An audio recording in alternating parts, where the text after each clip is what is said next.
Samantala, hinarap ng kandidato sa pagkagobernador ng Ilocos Sur na si Ryan Singson ang hamon ng kanyang kalaban na sumailalim sa drug test. Mula sa Ilocos Norte Capital, may ulat on the spot si George Guerrero ng GMA Ilocos. George! Maris, nagpa-drug test si gubernatorial candidate Ryan Singson matapos siyang akusahan ng kanyang katunggaling si Tagudin Mayor Roque Versosa Jr. na siya'y gumagamit ng illegal na droga. Hindi na nagdalawang isip pa si Ilocos Sur gubernatorial candidate Ryan Singson na harapin ang hamon ng kanyang kalaban na si Mayor Roque Versosa Jr. na sumailalim sa drug test. Ito'y para tuldukan na ang usap-usapan ng akusahan siya ni Versosa na gumagamit umano ng ipinagbabawal na gamot.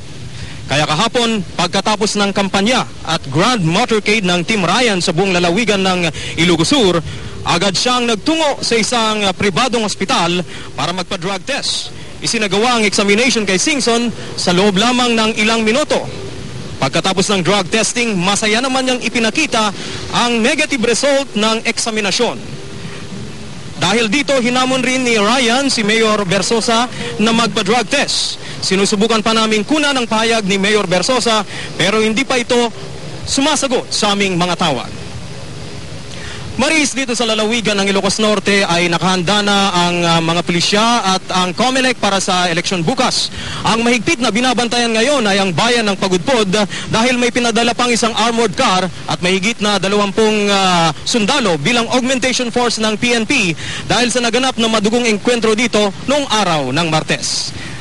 Yan ang latest mula dito sa lalawigan ng Ilocos Norte. Balik sa iyo, Maris. George, may sinabi ba yung Team Ryan kung hanggang kailan nila binibigyan ng pagkakataon o ng oras itong kabilang kampo naman na magpa-drug test din? Kasi bukas eleksyon na eh.